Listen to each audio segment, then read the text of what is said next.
All right, guys, what's going on? Welcome in. So first things first, hope you're having a great Labor Day weekend. I know down here in Florida it is pouring, so if you guys hear like a ticking sound, it's just the rain hitting this window here. But in any case, Matt Hasselbeck sat down with New York Post Sports and talked Justin Fields, talked about the 2025 New York Jets, and I really liked it. I felt like a lot of the answers were just objective and realistic, no sort of overreactions or anything like that. And obviously with him being a former NFL quarterback, longtime NFL quarterback, it's always interesting to hear these guys' takes on some of these like young, unproven quarterbacks that were, labeled as, hey, high potential guys, first round picks, great college guys. We've seen flashes in the pro level, but never really that consistency. And Justin Fields obviously checks that box. So the first thing I really want to dive into here is when Matt was talking about where Justin needs to improve. And by the way, I'll leave the interview listed down below in the description box to check out. I definitely recommend watching it.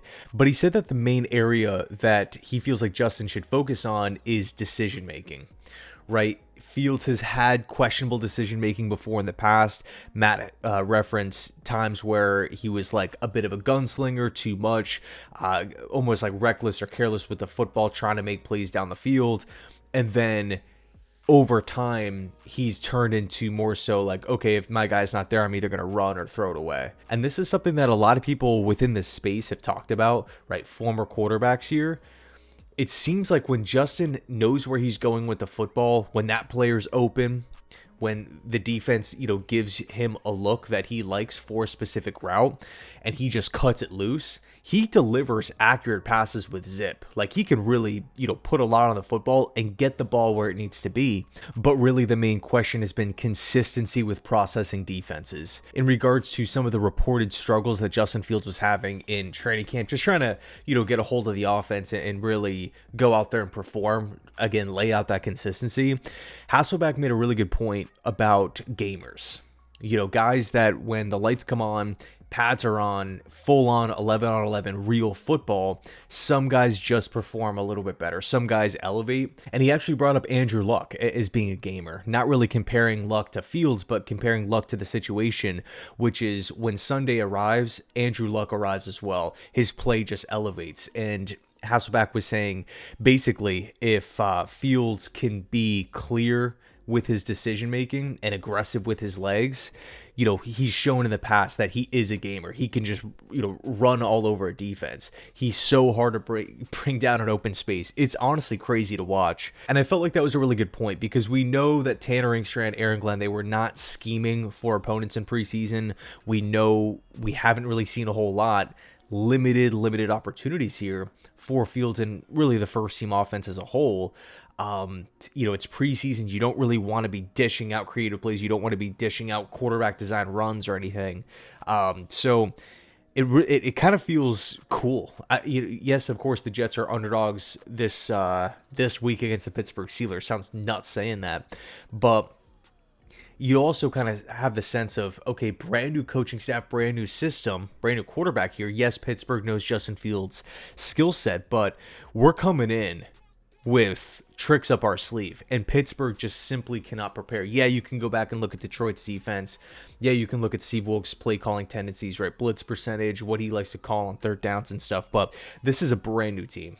This is a brand new team here. So I like being in this unpredictable position. Can the Jets pull off an upset on Sunday versus Pittsburgh? Now, there was a really good question that came up about adding another wide receiver, right? Potentially targeting a veteran before the season starts, understanding Garrett's going to do what he does. But, if you want to put Justin Fields in a position to have success, if you want to put the offense in a position to have success, you can't be one-dimensional, and you can't just have one pass catcher that is capable of hurting defenses on a consistent basis, right? You kind of feel like any wide receiver on any given Sunday can go out and make plays and have a great day overall, stat-wise, impact-wise, but on a consistent level. Is Alan Lazard or Josh Reynolds in a position where they can snag 5-6 catches weekly on anyone? I just don't know. So a really important question to ask.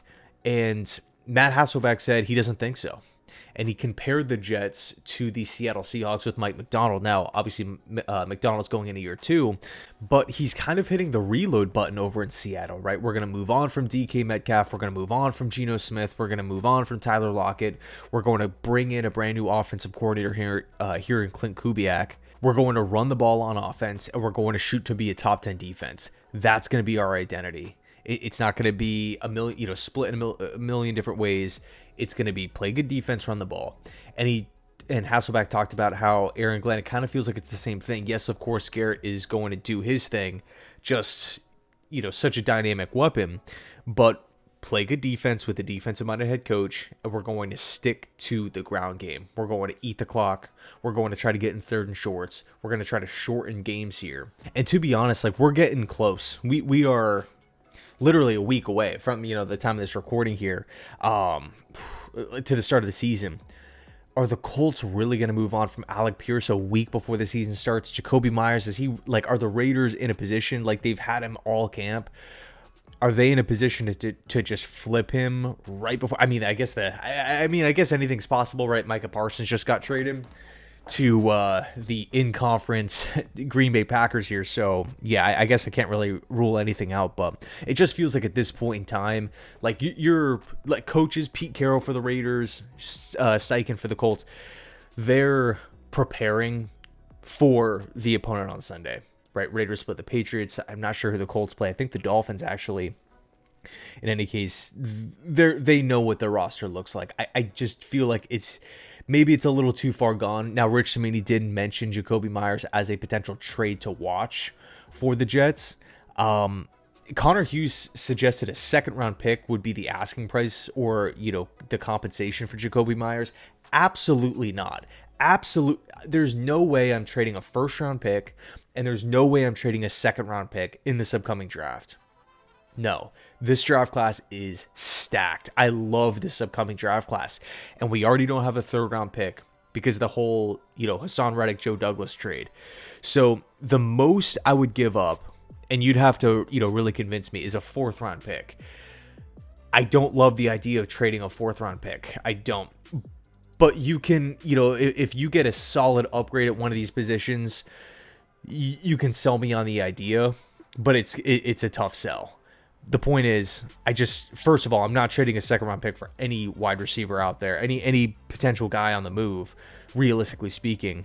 But also at this stage, are the Jets just set at wide receiver? I guess only time will tell. Now, Hasselbeck also touched on the idea of culture, right? Culture within the team, the locker room, and said that in times in his specific locker rooms, there would be a coach that would come in and say, I want to change the culture. And Hasselbeck would basically say or think that's not really the issue here. The issue is maybe blocking the defensive tackle or catching the football. But culture really comes into play with teams that fall apart when adversity strikes. And he talked about how last season there was a lot of finger pointing with the Jets and just a lot of uncertainty. It just wasn't really a good place to be. It wasn't a healthy environment for that is not a winning culture. What took place last season? Rodgers throwing guys under the bus after games, coaches never taking accountability, general manager never taking accountability. Always kind of this strange arrogance, we know what we're doing. We're smarter than you. We're smarter than the 31 other teams out there. It just felt weird. It just felt odd. It felt time for a change, right? Everyone knows that. And ironically enough, he brought up Detroit as the team comparison here, right? In regards to Dan Campbell stepping in to a situation that wasn't really ideal.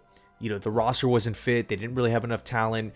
Taking over the team led by Bob Quinn, Matt Patricia. They couldn't really run the systems that they wanted to run early on. It was not a perfect situation. It took time.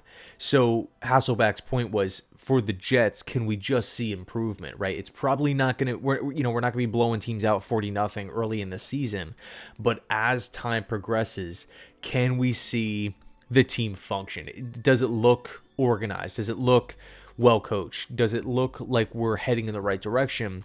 Or is it more finger pointing? Is it disorganized, confusion, a strange operation? We're Jets fans here. We've seen a lot of poorly coached teams throughout the years. We can identify what a poorly coached team looks like, right? Players not lining up correctly, lots of penalties, poor clock management, poor angles being taken to the football, poor tackling is another one, not being able to get plays in and out of the huddle, not being able to get plays into the huddle, poor game plans. That's another thing that has just plagued the Jets throughout the years, not understanding your opponent. Again, I'll leave the interview listed down below in the description box. Thanks so much for watching. Enjoy your Sunday. I think there's a lot of college football on today. Lenore Sellers, South Carolina. That should be really interesting. TCU, North Carolina later on tonight. And then Miami, Notre Dame. Right, Carson Beck, Cristobal.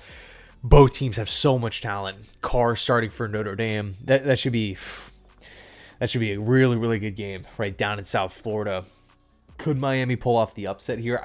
I think a lot of people are looking at Miami and saying like, okay, well, they lost Cam Ward, they lost, a handful of talent, Restrepo, Elijah Arroyo, Jets snagged two of them, right? Tyler Barron, Francisco Mauaga. But overall, man, Miami has a veteran team. Like, this defense is very good. Very good on paper. So anyway, thanks so much for watching. Let me know your thoughts, and as always, go Jets.